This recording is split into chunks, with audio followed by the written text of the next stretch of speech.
네, 안녕하세요. 오늘은 12월 4일 월요일입니다.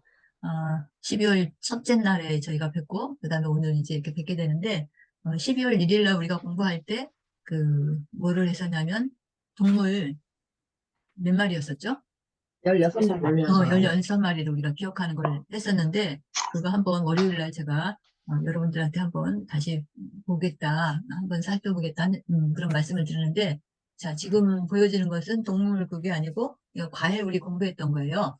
과일 10개를 또 기억하는 것들을 이제 동물보다 숫자 적지만, 초반에 좀 했었던 거죠. 자, 그래서 이렇게 내비게이션 기억법의 그 좋은 점이 이렇게 번호를 매겨하고 그 번호에 해당하는 해시태그를 기억해갖고 하다 보면은 아무리 많은 것이라도 우리가 기억을 할 수가 있어요. 이 기억을 훈련을 조금 더 하면 그 시간을 단축시킬 수가 있고 그냥 번호를 대지 않아도 딱 이게 나올 수가 있게 되는데 아직 이제 그 단계까지는 안 됐지만 어쨌든 그래도 그냥 일반 사람보다는 저희가 잘 기억을 할 수가 있어요. 자, 그래서 과일 그 10개를 우리가 앞에서 공부를 했었는데 0부터 9번까지니까 전체 가지수로는 1에서 9면 9개지만 0부터 시작했으니까 10개, 10개. 10개의 과일이었는데 0번에 해당하는 과일이 뭐 있었죠? 사과. 사과예요. 사과가 있었죠. 자, 네. 그러면 제가 막 뒤죽박죽으로 할게요. 자, 7번에 해당하는 과일은요? 파인애플. 파인애플이 있었죠. 8번은 귤. 귤이죠. 귤. 예, 팔도라면 먹고 난 다음에 입가심으로 귤 귤을 먹어요. 먹었다라는 얘기 했었어요. 그 다음에 2번은요? 수박. 이번에 수박 아니야. 수박이 아니라 감. 감이에요, 감. 예, 감이죠. 예, 2번의 해시태그는 뭐예요? 영희. 영이죠, 영이. 서울에서 온 영이죠. 네, 서울에서 온 영이는 뭐를 좋아해요? 영감을 좋아한다. 감을 좋아해요. 네, 그렇게 기억할 수도 있고, 또 우리가 조금 약간 농담으로, 영희는 감을 좋아해. 영감. 영감. 영감. 영감이 할아버지 뭐 이런, 저기를 부를 때 영감이라고 하잖아요. 또는 옛날에 무슨 어떤 벼슬을 하거나 뭐 이럴 때, 또 이렇게 뭐, 영감님. 놓친다고 할까? 그럴 때 영감님이 어쩌고 뭐 이런 얘기 하잖아요. 근데 어쨌든 좌우지간 서울에서 온 영희하고 감하고는 그, 뭐랄까, 소리가 좀 잘 어울려요. 영감. 그 다음에 4번은요? 복숭아. 예, 복숭아. 복숭아였었죠. 예. 공군사관학교 학생들이 이렇게 복숭아. 알바하고 난 다음에 이제 그 후식으로 복숭아를 줬어요. 복숭아를 줬다.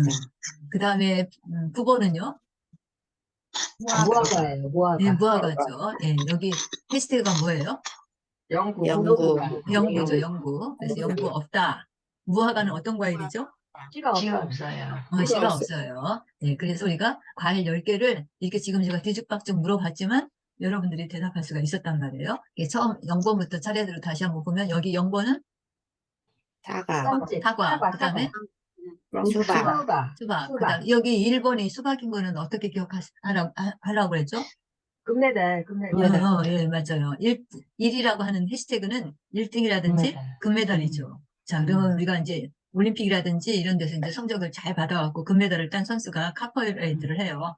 뭐 여러 가지 그런 그 잔치를 하는데 행사를 하는데 그때 이제 뭐 수박 파티를 하거나 또는 막 갈증 이제 막 1등을 했는데 굉장히 막 갈증이 났다. 뭐 이렇게 해서 그런 갈증도 해소하고 뭐 이러면서 하여튼 수박을 갖다가 먹는 그런 것들을 우리가 기억하면서 여기 1번을 기억을 하시면 좋을 것 같아요. 2번은 이거는 감이에요. 3번은 포도.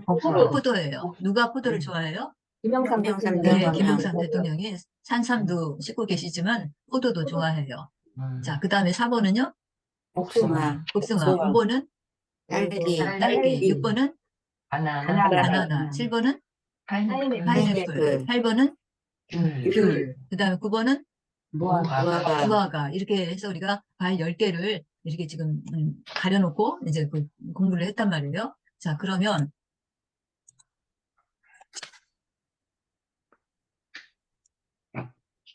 동물 이름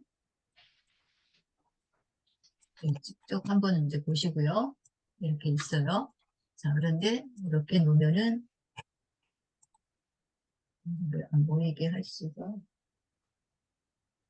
가려지질 않네.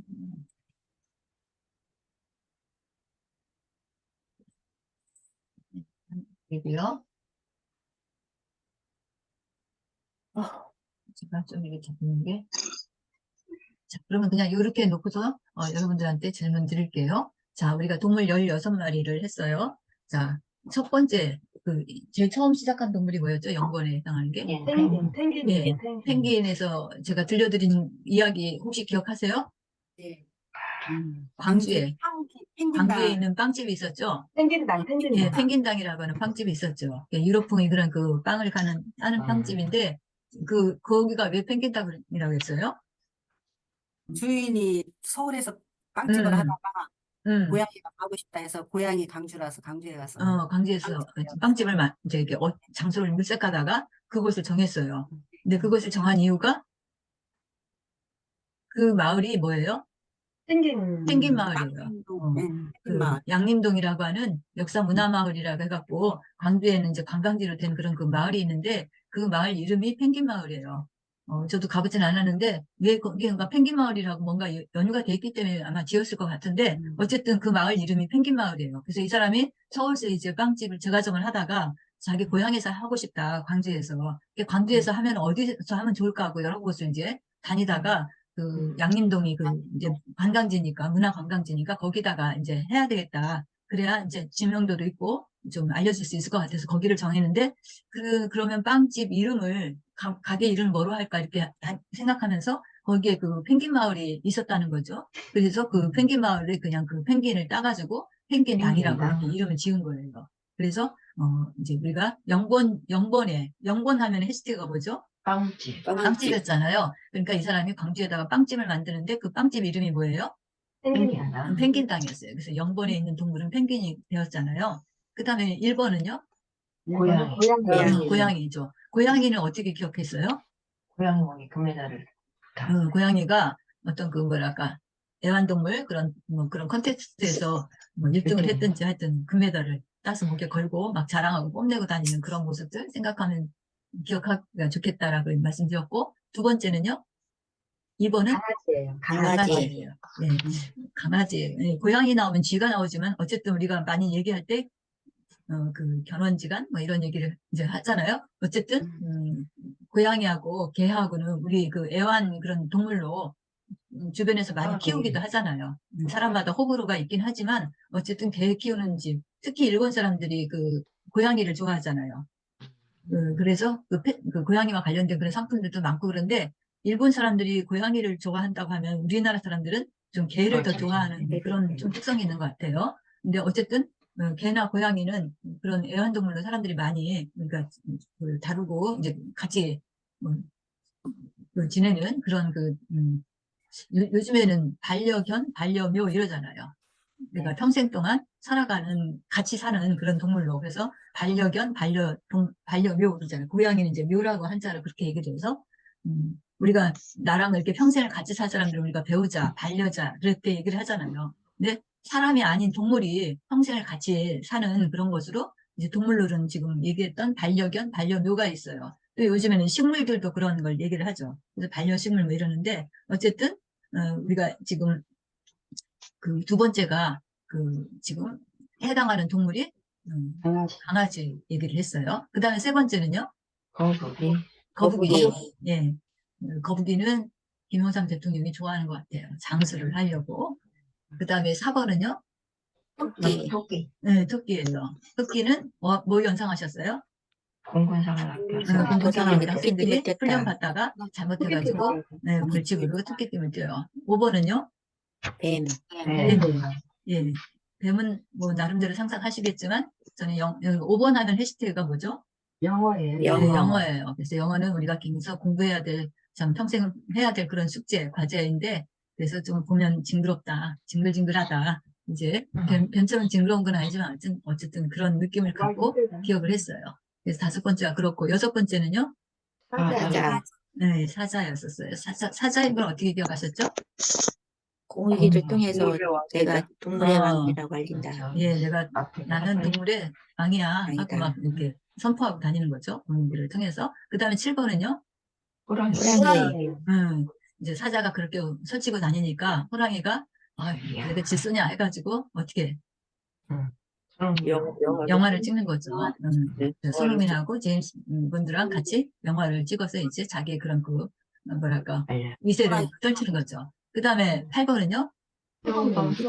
예, 예. 지금 얘기한 사자나 호랑이나 그 다음에 나올 게 뭐예요? 표범. 표범이죠. 표범. 표범. 다들 맹수들이잖아요. 네. 누가 더 낫냐, 어쩌냐 할 정도로 이렇게 서로 호각을 다투는 그런 그 동물들인데, 거기서 조금 한 자락 밀려났어요. 그래서 어떻게 실망해가지고 팔도라면을 먹고 판도라면을 먹고 있는 기호를 찾는다. 그 판도라면을 먹고 있는 좀 표범이죠. 그 다음에 이제 9번째는요. 치타. 거기에서도 조금 또 더 밀린 치타가 있어요. 자, 9번은 해시태그가 뭐예요? 영구예요. 영구예요. 영구. 우리 저기 바보 연기로 많이 했던 심형래 생각하죠. 영구. 영구 없다 이래가지고. 근데 어쨌든 그 동물 중에 사람하고 가장 가까운 게 뭐예요? 원숭이라고 하죠. 그러니까 뭐 우리 그 유인원이라 해갖고 그 비슷하다 그런 얘기예요. 유자가. 그다음에 사람인자하고. 그러니까 사람과 가장 비슷한 동물족에 해당되는 게 원숭이족이란 말이에요. 이게 원숭이가 이제 거의 사람 흉내 많이 내면서 이렇게 그 나무도 막 잘 타고 막 그러는데 이 원숭이 종류하고 비슷한 게 바로 그 치타잖아요. 그래서 그런 속에 못 들어가면서 제일 마지막 남아 있는 거죠. 그래서 이제 표범 다음에 치타가 있겠고, 그 다음 10번째는요? 하이에나. 자, 10 하면은 해시태그가 뭐예요? 십자가를 생각한다라고 했죠. 자, 근데 십자가하고 하이에나하고 어떻게 연결하셨을까요? 하이가 높다라는 높아서. 십자가 맞아요. 높이가 있다. 예, 그쵸. 십자가는 하늘을 향해서 이제, 중세 때는 교회 첨탑이 다 뾰족했어요. 하늘에 막 닿으려고. 그래서 지금도 이제 교회 건물이라든지 뭐 이런 그 성경 관련된 것들을 보면 끝이 다 뾰족해요. 그리고 그 위에 십자가가 이렇게 달려있죠. 그래서 십자가는 높은 곳에 달려있어요. 그래서 동물 이름 중에 그냥 그 이름을 썼는지는 모르지만 하이라는 말을 영어로 HIGH 그 말을 썼는지 모르지만 어쨌든 하이에나예요. 그래서 높은 곳에 달려있어서 10번에 해당하는 그런 동물을 하이에나라고 생각을 했고요. 그 다음에 11번은요. 해시태그가 예, 금방 나왔죠. 11번은. 빼빼로. 빼빼로예요. 그래서 가늘고 긴 모양을 우리가 갖고 있는 게 빼빼로의 특징인데 그러면 동물 중에서 이제 가늘고 긴 거 연상하면 기린을 생각할 수 있겠죠. 그 다음에 12번은요. 코끼리. 코끼리예요. 자, 12번은 해시태그가 뭐예요? 범죄 신고. 네, 범죄 신고죠. 범죄 신고할 때 우리가 쓰는 전화번호가 112잖아요. 그래서 그런데 제가 이거 하면서 이제 얼마 전에 좀 생각하면서 이제 깨달은 건데 우리가 이제 범죄 신고할 때 112 쓰기 때문에 여기서 해시태그를 썼는데 그냥 12를 갖다가 12 숫자 12를 우리가 지금 발음할 때 10이라는 말을 썼죠. 12. 근데 옳고 그름을 가리는 것을 우리가 CCBB라고 하잖아요. 그죠? CCBB를 그냥 한 자씩만 떼면 10이잖아요. 12를 가린다. 범죄 신고를 경찰에다 하는데 그 이유는 물론 범죄를 신고하는 것도 있지만 어떤 시비를 따지기 위한 거죠. 예, 그렇게도 해도 크게 말이 나쁘지는 않다라는 생각이 들었어요. 이거 하면서. 그런 생각을 하면서 그 동물이 뭐가 떠올랐어요? 코끼리. 코하고 코끼리 서로 싸워요. 코끼리. 코끼리 그 쓸 때 보면 코하고 그 다음에 끼리잖아요. 그죠? 끼리끼리 막 싸워요. 그 시비를 가려야 될 거 아니에요? 그래서 코끼리는 몇 번이에요? 12번. 12번이에요. 제가 지금 하는 말이 들으는 그 상태에 따라서는 이게 뭔 말 하는 거야? 왜 저래? 정신 나간 거 아니야? 이런 생각을 하실지도 몰라요. 그런데 이렇게 좀 엉뚱한 거, 이런 것들이 우리가 기억을 할 때 좀 더 인상에 남고 오래 갈 수 있다는 거. 경우에 따라서는 꼭 논리에 맞게 이렇게 해가지고 기억하는 것과 그렇지 않은 것을 기억하는 것도 이렇게 자극이 강하면서 남을 수 있어요. 그래서 저는 12번은 시비를 가리는데 끼리끼리 있는 코끼리 얘를 연상을 했었어요. 자, 그래서 12번은 그렇고요. 13번은요. 코뿔소. 얘는 좀 맞추기가 좀 어려웠어요. 자, 13번의 그 해시태그는 뭐예요? 13일의 금요일. 13일의 금요일이라는 그런 공포영화. 공포영화잖아요. 스릴러인데 13일의 금요일하고 코뿔소하고 어떤 연관을 지어야 될까 도저히 잘 상상이 안 가는데 그냥 그렇게 그냥 붙여져 버렸어요. 코뿔소, 소들이 싸우는 거 이런 거 투 같은 거 이런 거 생각을 하려나? 어쨌든 그래서 그냥 얘는 그렇게 그냥 자연적으로 받아들여졌어요. 그거를 어떻게 설명할 수는 없고요. 그 다음에 14번은요? 하마. 응? 하마죠. 14번의 해시태그는 뭐예요? 114. 공중전화 박스. 자, 114 공중전화 박스라고 우리가 기억을 했어요. 자, 그러면 그 공중전화 박스하고 하마하고 어떤 연관이 있까요? 물에 있는 하마가 음, 나와가지고 음, 통신 수단을 쓰기 위해서 어, 공중전화 박스 안에서 하나씩 하나씩 해서 다 어, 통신 수단으로 썼다. 네네. 그래요. 지금 저 그래서 선생님 잘 말씀해 주셨어요. 이제 하마는 물에 있는 말이에요. 맞아요. 말맞자로. 근데 예전에는 그 교통수단들이 지금처럼 뭐 차라든지 이런 게 없으니까 마차 아니면은 말이잖아요. 그래서 말을 맞아요. 많이 썼는데 여기 있는 말은 좀 독특해갖고 물에 있는 말이에요. 물에 있는 어쨌든 말. 그 말은 말이에요. 그러면 말이 그 통신수단으로 쓰였다는 거, 그것을 그냥 유추해가지고 저는 이제 그렇게 기억을 했다고 지난 시간에 말씀을 드렸어요. 그래서 우리가 공중전화라는 거는 결국에 사람들하고 어떻게 연락하기 위한 그런 수단이잖아요. 지금은 뭐 공중전화까지 갈 필요 없이 그냥 스마트폰으로 다 하나씩 있으니까 그렇게 하지만 예전에는 스마트폰 나오기 전에는 공중전화가 엄청 중요한 통신수단이었잖아요. 네. 그런 통신수단이었던 그 공중전화 박스가 이제 엄청 많아요. 사람들이 많이 이용을 해야 되니까. 지금도 뭐 서울역이라든지 뭐 이렇게 많은 사람들이 모여있는 곳에 가면 그래도 그 공중전화들이 있잖아요. 사라지지 않고, 중요 장소에는 있는데, 그 스마트폰이 없던 시절에는 더욱더 많았겠죠. 엄청 많은데, 그 공중전화 박스가 쭉 둘러쳐진 그런 곳에 박스 하나하나에마다 말들이 들어가 앉아 있는 거예요. 하마가. 예, 그래서 14번은 이렇게 하마라고 기억을 했어요. 15번은요? 악어예요. 악어. 악어예요. 자, 15의 해시태그는 뭘까요? 보름달. 예, 보름달이었죠. 그래서 보름달에 악어하고 연상을 어떻게 했는지 모르겠지만, 보름달이 비치는 그런 그 광경을 생각하면서 밑에 이제 그 호수인데 호수에 이제 보름달이 이렇게 비춰지는 그런 모습을 연상하면서 그 호수에 참 그 좋은 그런 그 뭐랄까 멋진 동물이 왔다 갔다 해야 될 텐데 의외로 아주 그런 흉악하라고 해야 되나 흉측한 악어가 이렇게 다니고 있는 그런 모습을 저는 연상을 했다고 그랬어요. 그래서 16마리의 동물을 이렇게 기억을 해봤습니다. 자, 그러면 그 어느 분이 이렇게 낙서를 하실까요? 제가 좀 더 잘 알면은 범인을 찾을 수가 있는데. 이름 이게 떴어요. 지금 낙서한 거요? 네, 네. 네. 제가 이은미 선생님. 이게 빨간 게 있어갖고 응, 지웠는데 안 응. 지워져요, 전혀.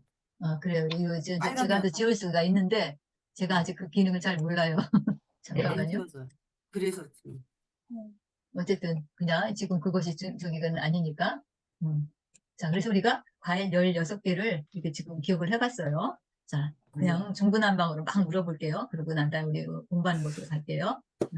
3번은 무슨 동물이에요? 거북이. 거북이. 그 다음에 8번은요? 8번 표범. 표범이죠. 그 다음에 14번은요? 하마. 하마죠. 예. 그 다음에 7번은요? 호랑이. 예, 호랑이가 있었죠. 그 다음에 12번은요? 코끼리. 코끼리죠. 예. 그 다음에 5번은요? 5번 뱀. 뱀이요. 뱀. 말하기도 싫은 뱀이에요. 응. 그 다음에 이제 이건 너무 잘 아실 것 같다. 11번은요? 기린. 기린이죠. 예. 기린. 그러니까 기린이라고 딱 태어나기 전에 먼저 머릿속에서 빼빼로부터 생각하시죠. 빼빼로. 그러면 어떤 동물이라는 거 연상이 될 거예요. 자, 그렇게 해서 여러분들이 내가 기억하고 싶은 게 있다 할 때 그렇게 매칭을 시켜서 기억하시면 되는 거예요. 자, 그래서 우리가 과일 10개 기억하는 거에서 이제 한 단계 더 진전을 한 거예요.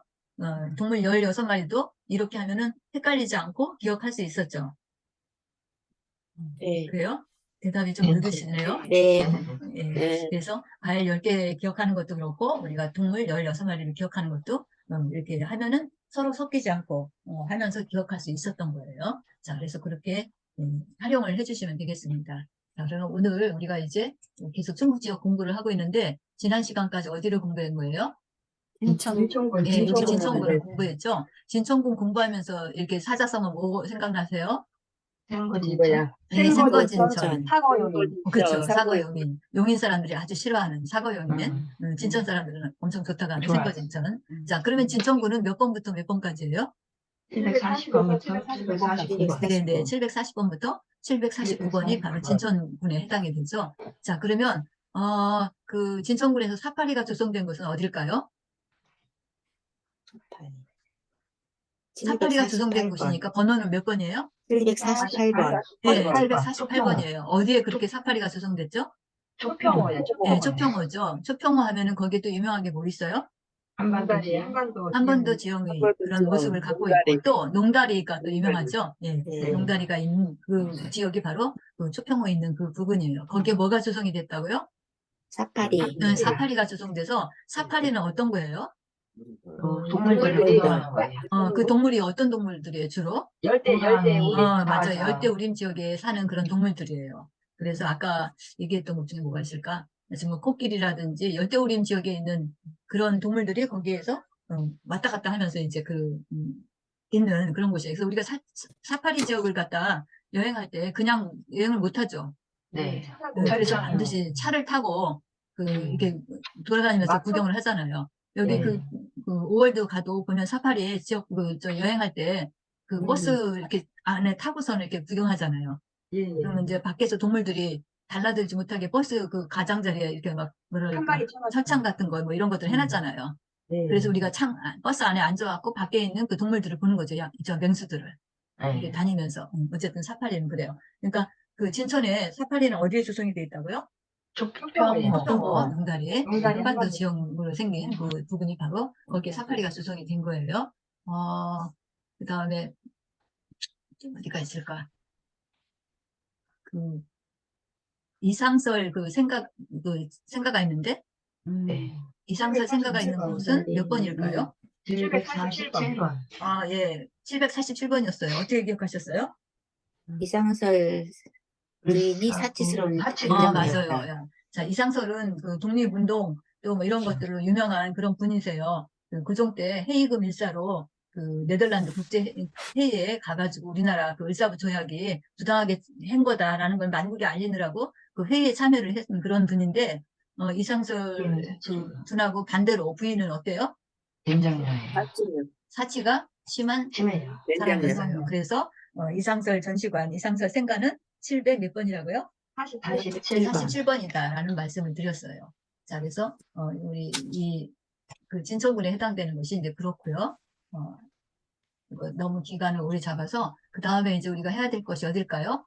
음성군. 네, 여기 음성군을 해야 음성. 되겠어요. 네. 음성군은 그러니까 몇 번부터 몇 번까지일까요? 750에서 759. 750번에서부터 759번에 759. 해당이 돼요. 자, 그럼 고기를 한번 볼게요.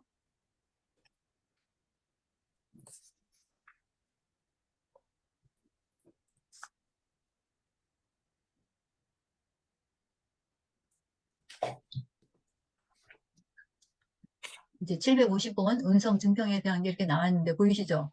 네. 예, 네. 예. 그래서 750번 제일 처음 출발이 어디냐면 여기에요. 지금 보니까 여기 증평이라고 하는 평 인삼 관광 증평 휴양소. 인삼관광휴게소. 여기에 누가 왔어요? 손오공. 네, 손오공이 왔어요. 손오공이 여기 와서 인삼을 먹고 아주 힘을 불끈불끈 막 하는 그런 모습을 연상을 하세요. 우리가 인삼하면 금산을 잘 알고 있는데 충북에서도 이제 인삼 여기 증평이 유명한가 봐요. 증평 인삼 관광휴게소예요. 손오공이 여기에 지금 있는 거예요. 자, 그 다음에 51번은 어딜까요? 오일장. 음성 오일장. 이게 동학교. 해시태그가 51 해갖고 오일장. 오일장. 우리가 시골에 가는 그 전통 장이 있죠. 그게 네. 5일마다 열리는 장, 5일장이 여기 열렸어요. 어디에서 열렸어요? 음성 동학교에서. 음성 동요학교라는 곳이 있는데, 그러니까 어린이들이 그런 그런 상상력, 뭐 이런 그 동심을 이용해갖고 여기에 이런 놀이터라고 할까? 하여튼 이런 곳을 만들어 놨어요. 그래서 여기가 음성 동요학교가 있거든요. 네, 거기가 몇 번이라고요? 751번이에요. 음성 동요학교에 뭐가 섰어요? 오일장이 오일장이 섰어요. 거꾸로 뭐 해도 좋겠어요. 오일장이 쓴 곳에서 뭐 동요제가 열렸다든지 뭐 이렇게 해도 되겠고요. 하여튼 이 751번이 음성 동요학교예요. 자, 그 다음에 오이를 먹은 곳이 있어요. 설박물관. 네. 그래서 우리가 그 철과 관계된 것으로 앞에서도 뭐 대장간 같은 거 이런 것들이 있었는데 이쪽 지역이 좀 약간 그런 그 쇠라든지 금속과 관계된 것들이 많이 출토된 곳인가 봐요. 여기가. 그래서 여기에 그 철박물관이 있어요. 그 철로 된 여러 가지들이 이렇게 많이 모여 있는 그런 곳인데 그래서 이제 그 앞전에 우리가 배웠던 것으로 종박물관 배웠었죠. 레밀레종 해가지고 레밀레종 성덕영화. 종박물관 기억나세요? 네. 몇 번이었어요? 종박물관. 아, 종박물관이 744번. 그쵸. 종박물관에 744번이었어요. 44에 44. 해시태그는 뭐예요? 사사, 네, 죽음이죠. 사약. 죽음, 사약 이런 거죠. 그 에밀레 종 만들 때 그 설화가 있었잖아요. 네. 전설이. 그 종이가 맞아요. 그렇게 해서 망설이 안 그 종이 나와가지고. 완성된 거잖아요. 그래서 그 종은 그냥 그걸 생각하면은 마음이 어때요? 슬프죠. 에밀레 종 해갖고. 그래서 그 종박물관이 그 740번대에 있었단 말이에요. 그럼 지금 우리가 공부하는 데는 750번대죠. 네. 그러니까 40번대하고 50번대 그 이웃이란 말이에요. 예, 중국 지도 그거를 또 열어봐야 되겠네요. 보면 자, 우리 여기 진천에 그 종박물관이 있었잖아요. 네. 네. 진천에서 몇 번이었어요? 744번. 744번. 744번이었어요. 그런데 지금 우리 어디예요? 음성군. 음성군 증평군을 753번. 하잖아요. 이 증평이 작아서 여기다 떼놨지만 여기를 지금 하고 있어요. 그러니까 여기 근처들이 다 그런 그 쇠라든지 철 이런 거하고 많이 관련되어 있다 봐요. 여기에서 종박물관 했었는데 여기는 또 뭐예요? 철박물관, 저희 음성군은. 자, 그래서 오늘은 여기까지 하도록 하겠습니다. 앞에 과일하고 그 동물 기억하고 하느라고 그쪽 시간을 썼고 요거에 대한 거는 또 금요일 날 보도록 하겠습니다. 오늘은 여기까지 하겠습니다. 감사합니다. 네, 알겠습니다. 수고하셨습니다.